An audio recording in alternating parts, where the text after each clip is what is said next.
Mga kababayan, tayo po ay nagbabalik dito sa ating programang WhatsApp Doc. Tinatalakay po natin ang mga nagiging problema ng ating mga anak sa kanilang mga eskwela. Narito po kasama natin si Teacher Gless at tinidiscuss po niya sa atin ang iba't ibang nagiging sakit ng isang bata sa loob ng eskwela. Kanina po napag-usapan na natin yung problema sa math, no? Okay. Ano pa ba yung ibang mga problema? Reading. Oo, at ang itatanong natin kay Teacher Gless is, ano kadalasan ang tinatanong ng mga magulang sa'yo, bakit nagkaganito ang kanilang mga anak? Do you ask these parents in turn kung ano ang palagay nilang sanhi nito? Minsan tinatanong namin, kasi meron kaming parents questionnaire na pinasasagutan sa kanila to identify kung baka nagkaroon ng problema during pagbubuntis. Oh yes, yes. Baka doon, oo. Common yan, partner, no? May mga condition na kung tawagin ay toxemia in pregnancy, wherein, halimbawa, ikaw ay nagbubuntis in the last trimester or kahit na umpisa pa lang, tumataas ang presyon ng nanay. Okay. Ayan, common yan. Or tumataas ang asukal na yung uncontrollable, yung diabetes niya. Bigla sila nagkaka-diabetes. Oo. At may iba na nababalita, nagkakaroon ng pagpalipit ng umbilical cord sa liig. Ang lahat ng ito ay nagiging dahilan nung tinatawag na lack of oxygenation sa utak ng bata bago pa ipanganak. So, that's why nagkakaroon sila ng slow Kulang ng learning. oxygen, na yung problem daw nung kanilang utak ay hindi fully developed. So paglabas, normal child, pero may learning problems. Ayan. Tsaka partner, marami rin kasi sa ating mga parents ang laging nagtatrabaho na nowadays, marami sa ating mga working parents, mommy and daddy. And of course, 80% or maybe about half of their life, they ini-spend ng mga bata sa kanilang mga paaralan, di ba? Kasama ang kanilang mga guro. So kailangan talagang alamin natin. At saka maidagdag ko, partner, para dun sa mga magulang natin out there, maaaring bago po ninyo paluin ang bata kung mahina ang kanilang pag-iisip, alamin po ninyo, nun siya bang bata, siya ay nanilaw. Ayan, jaundice. Yan, isa yan.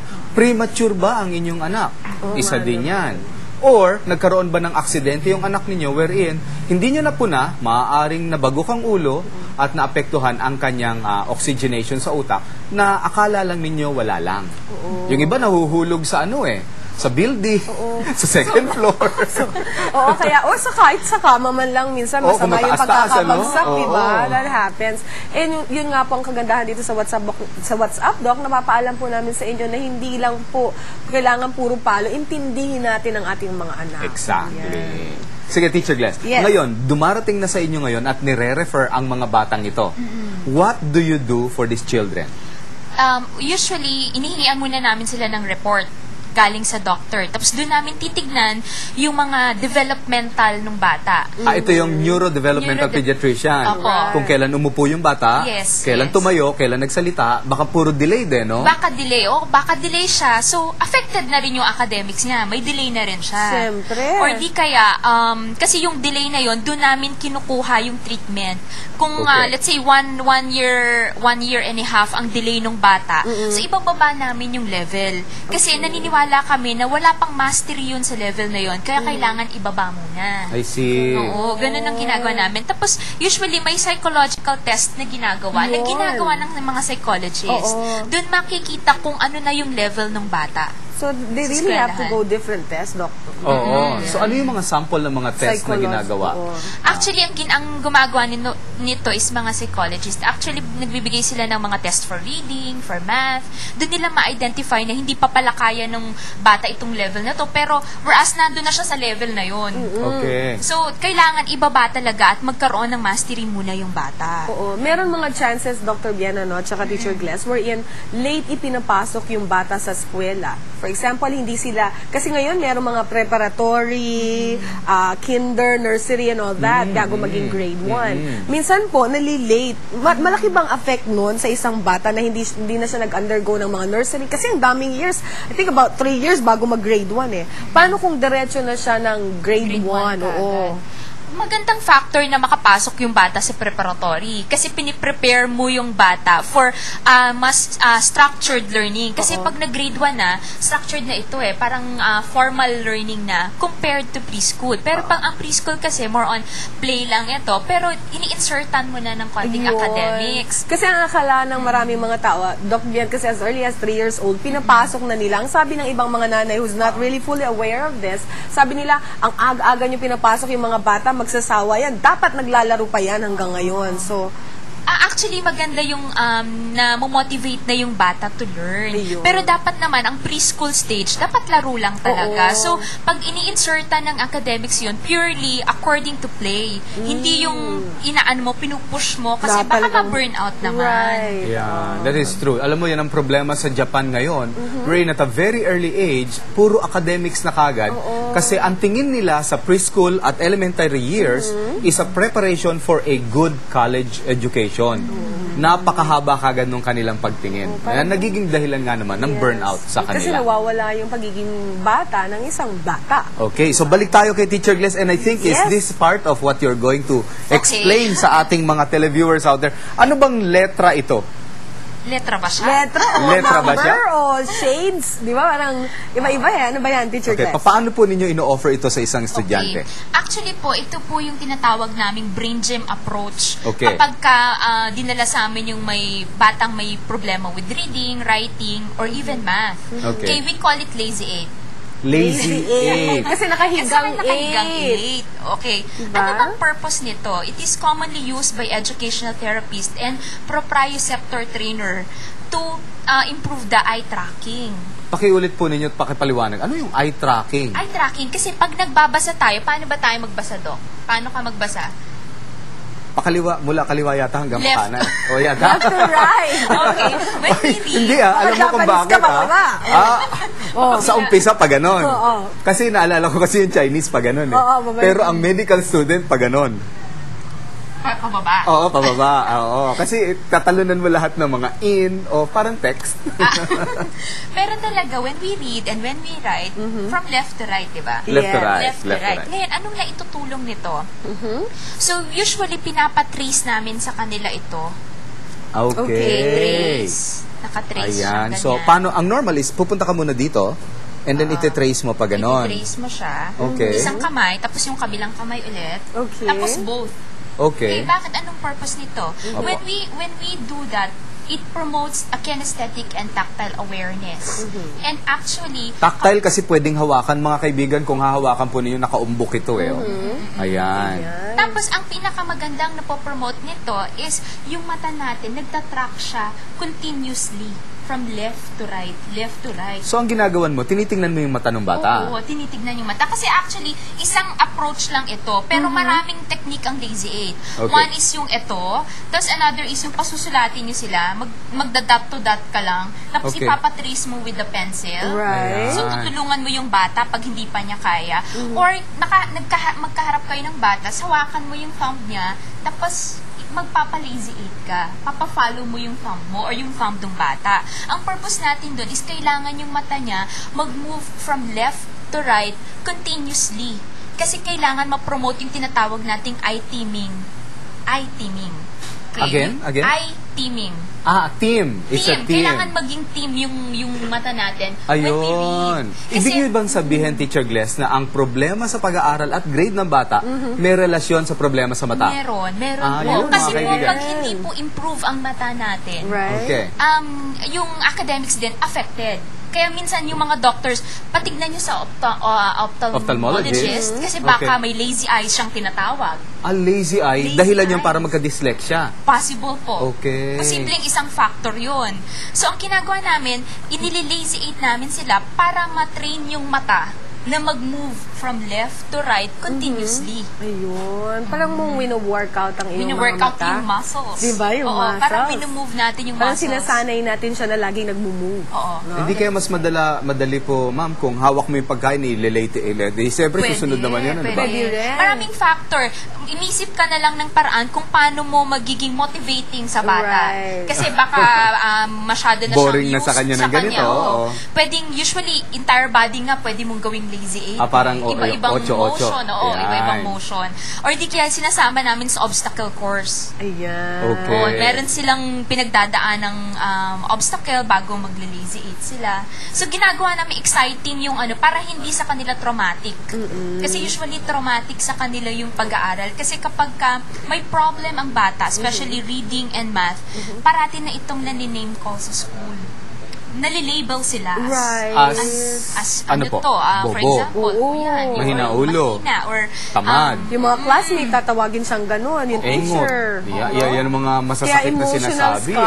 scar yun sa Oo. puso, no? So, pag ginawa natin, nabibuild pa natin yung confidence nila na, kaya ko pala. Oo. Excited pa sila, motivated pa sila to do yung mga activities na walang trauma. Usually Ayo. kasi nagpupunta sa amin, may trauma na sila eh. Ayun. Oo nga, May trauma yan. na, Sa pagbabalik natin, ang ipapakita po natin ay yung papaano ninyo ina-approach naman ang mga batang may trauma at papaano napapaganda ang kanilang mga grades sa kanilang mga pag-aaral. Ayan. Okay, mga kaibigan, wag po kayong mawawala at tayo po ay magbabalik sa ating pagbabalik po. May papakita po tayong mga pictures pa from Teacher Glenn. Meron lang akong katanungan para sa kanya, no? Kasi ang karamihan dito sa Pilipinas lalo, pag may problema sila sa mga ganyang mga estudyante, itinuturo kaagad nila sa remedial classes or yung mga tutors na tinatawag, which is after school, nag-aaral ulit sila. Ayun. Do you recommend this or what do you think about that? Actually, minsan effective yung remedial classes na sinasabi, okay. pero minsan hindi effective. Okay. Okay, una kasi dapat kapag nakita na may reading problem na yung bata, alamin muna kung ilagay siya sa level na fit sa kanya. Kasi kung hindi Okay. naman sa kanya fit yung grade 2, ba't natin ipipilit na grade 2 siya? Okay.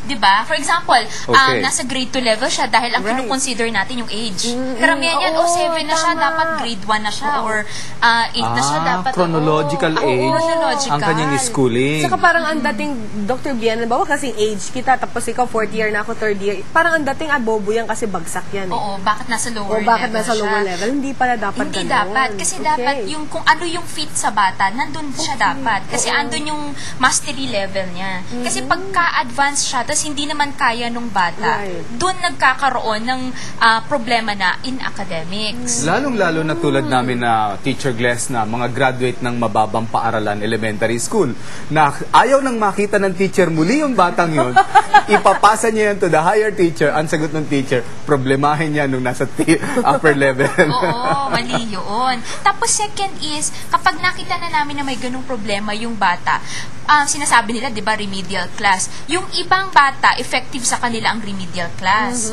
Pero may ibang bata naman po na hindi effective. Okay. Kasi Okay. dapat titignan po muna natin kung ano talaga yung specific na problem ng bata. Ayan. Baka kasi may coordination problem yung bata. Something to do with physical. Kasi affected din yung academics noon. Or baka may sensory problem yung bata. Affected din yung academics ng bata. Saka lalo siya sigurong ma-frustrate kung nag-aaral na siya sa school, at the same time magre-remedial na siya, nag-tutor na siya, tapos wala pa rin nangyayari. Oo, Kasi totoo dahil yun. pala dun sa hindi nila nalalaman. Very much frustrating, no, partner? Meron kang sinasabi na isa sa maaaring problema ng mga batang to ay ang phonetics. Ano po ba ito? Opo. Actually, kapag hindi pa master, di ba ang phonics natin is kung paano magbasa. Okay. Okay. Ngayon, kung ang bata is hindi pa master yung phonetics na tinatawag natin, magkakaroon talaga sila ng difficulty in reading. Okay. Now, isang technique na ginagamit namin or isang method which was developed by Ortons, Okay. Samuel Ortons, is yung use ng phonetic, mastery ng phonetic units. Okay. Ano ba yung Ano ba yan? phonetics? Yeah. Yun yung mga sounds ng alphabets. Ayan. Okay, vowels muna, tapos sounds ng consonants, and then Ayan. blending. May picture yata po tayo niyan, Teacher Glass, para may pakita po natin yung bata na pinipilit na maintindihan ang mga vowel-vowel na ito. Can we show this, please? Ay, hindi nakita yung kanyang sinusulat. Yan yata yung A, E, I, O, U. Tama po ba? Okay. Ayan. So, ano po yung ginagawa sa batang tulad nito? Pagka ganyan, sinisimulan muna siya with yung alphabet sounds. Kasi baka nga hindi niya alam yung alphabet sounds, hindi talaga siya makakabasa. So, after na alphabet sounds, itatry na sasamahan ng vowels muna. Mastery na ba niya yung sounds ng vowels? Or Okay. alam ba niya yung vowels? Tapos, susundan to ng consonants. Kasi dun mo lang mapapabasa yung bata after ng mastery ng vowels and then yung sounds ng consonants. Tapos, pagdidikitin mo na, vowels and Right. consonants. Yes. Tapos, hanggang sa mag-improve na ng mag-improve yun, may tinatawag na tayo yung CVC. Consonant, vowels, consonant. Wherein, tatlong letters na yon pero consist of word na. Teka Katulad muna, ng no? hat. Teacher No, Glass, oo. partner, no? Yung sinasabi niyo po ba ay vowel sa Filipino language o kasama na pati English? Kasi kung consonant sa Tagalog, madali, ka. Pero kung halimbawa sa English, yung letter C, minsan parang S ang tunog nun eh. Ang C. Oo, halimbawa, dance. Hindi naman dunk. Oo. So, paano po yun? Paano tinuturo sa bata ito? Yung Tagalog and English o Tagalog muna? We start with English. English. English muna kasi mas madaling ituro ang English Ah, okay. natin. Anyway, yung alphabets naman natin, yung makabagong Filipino na alfabeto is parang English na rin. Diba yung bagong alphabets natin? Mayroon po yun? ba? Meron. Okay. Na in-adapt na nila yung Tagal mo na talaga in-adapt na nag-aral, nila yung Nagsimula po kasi ako yun, si Bantay, si Pepe, tsaka si Pilar. Nagbago na ba ngayon? in-adapt na po nila yung ating yung English na Bantay. Bantay na. Pepe. na alphabets. Okay. Madali kasi mababasa ang bata kapag Okay. ganoon. Para mas maging madali. Para Mas sa ating maging mga madali. bata. Teacher Glass, ano pong mga usual age ng mga batang dinadala po sa inyo? Minsan po late na, minsan grade 4 na. Okay. Grade So, late na 3 pala yung grade late na. 4. Opo, kasi ano na yun parang may bata sa amin na bukod sa may problem na siya sa academics, ayaw na rin niya mag-aral. Oo Kasi nga. siguro natitis na siya. Na, Okay. O yun. Tapos meron namang dinadala sa amin na grade 1 lang. Medyo madali-dali pa yun. Dahil habulin mo lang yung ano nila yung kung ano yung gap nila or yung kung ano yung delay.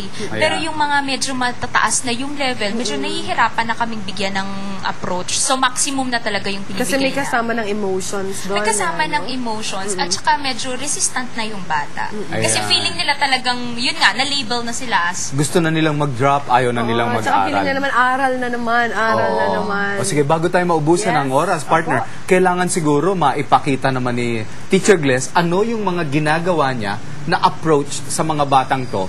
Depende sa age nila. Pero syempre, mamaya yan sa pagbabalik natin. Ihabol natin, partner, meron kang live caller. Ayan, live caller natin mga kaibigan. Ito po ay line 1. Ito po ay si Miss Mary Maravilla ng Taytay Rizal, 25 years old. Magandang umaga po sa inyo. Magandang umaga rin po. Hi, Miss Mary. Good morning. Ano po ang ating katanungan kay Teacher Glass? Teacher Glass, kasi po nawo-worry ako sa anak ko. Kasi Opo. po, pinasok ko siya ng kumon.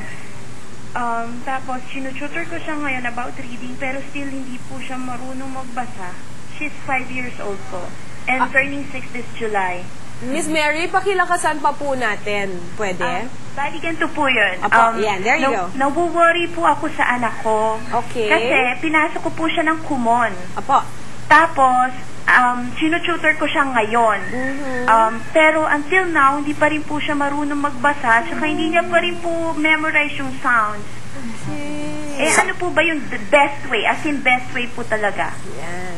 Teacher Glass. okay, Mary, ang pinaka-best way nito is kumonsulta kayo sa doktor. Kasi kung nag-remedial na siya, nag-common na siya, tapos tutor pa at the same time, tapos until now, wala pa rin effect yung mga approaches na ginawa mo, mas maganda siguro kung kumonsulta ka na sa doktor para mabigyan kayo ng, baka kasi may diagnosis yung bata, at least mabigyan ng tamang intervention.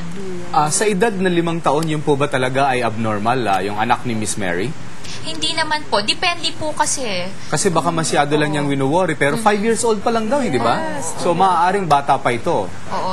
Depende rin po. Kung, for example, naging grade 1 na yan, grade 2, at ganun pa rin yung same problem pa rin ng, na ano ninyo, na encounter, pwede na po kayo mag-seek ng assistance sa mga professionals. Oo, tama yon. Magpunta sa isang neurodevelopmental Pediatrician. pediatrician. Pero kung ako kay Miss Mary, huwag masyadong mag-alala kasi at the age of 5, alam niyo po, ako po ay nagtatanim ng gabi sa malayong probinsya ng Sursugon without knowledge sa abakada.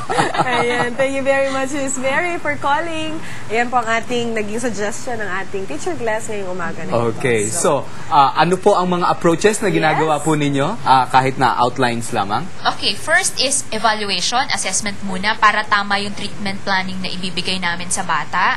After nun, undergo po kami ng sensory integration program kasi naniniwala kami na lahat ng bata is nangangailangan nito, lalo pa yung may mga disability. So after noon, is, ang binibigay namin is kung tinatap na namin yung problema ng bata. For example, kung reading, ine-enhance na po namin yung reading. Ginagamit po namin yung Samuels Orton's na approach, which is yung phonetic reading, and at the same time, sinasamahan po namin ng brain gym kasi mas makakatulong po ito para ma-enhance yung brain ng bata at yung kung may problema man sa mata, matulungan sila right away. Tapos kung math problem naman po ng bata, same din, ganun din po ang ginagawa namin. Ayan. So, ang ganda ng napag-usapan natin. I'm sure si Miss Mary at marami pa dyan sa ating mga kababayan gusto lang malaman, Teacher Gles, saan ka daw nila pwedeng mapuntahan? Anong eskwela or school ang pinagtuturuan mo ngayon? Okay, so connected po ako sa Integrated Movement Learning Center. Ito, ang address po niya is number 33, Gloria Diaz Street, BF Resort Village, Las Piñas. At anong numero po, kasi medyo mali pa yung numerong nasa screen natin, anong numero ang pinakamaganda na tawagan kayo? Dahil hindi po natin mapaunlakan si Mrs. Ravia, pasensya na po. Okay, 871-2133 or pwede nyo akong kontakin sa cellphone number na 0919-345-5290. Pakiulit po habang hinahantay natin ang card dyan at ilalabas po yan sa inyo. Okay, so ang telephone number po namin sa school ay 871-2133 at cellphone number 0919-345-5290. Ayan. I'm sure nakuha na ng ating mga televiewers. Kung hindi man, i-text nyo po ang inyong lingkod dito sa palatuntunan natin. Kami na po ang bahalang magpasa ng numero ni Teacher Gles. Maraming salamat Thank you po. very much, Congratulations at napakaganda. Thank you very much. Pwede nyo po bang ipahiram sa amin to? May tuturuan lang ako dito. Ayan mga kaibigan, ang naging talakayan natin ngayong umaga na ito. Sana po'y marami kayong natutunan sapagkat dito po kami, marami rin kaming natutunan. Di ba, Dr. Bien? Magkita-kita po muli tayo bukas. It's a Thursday morning.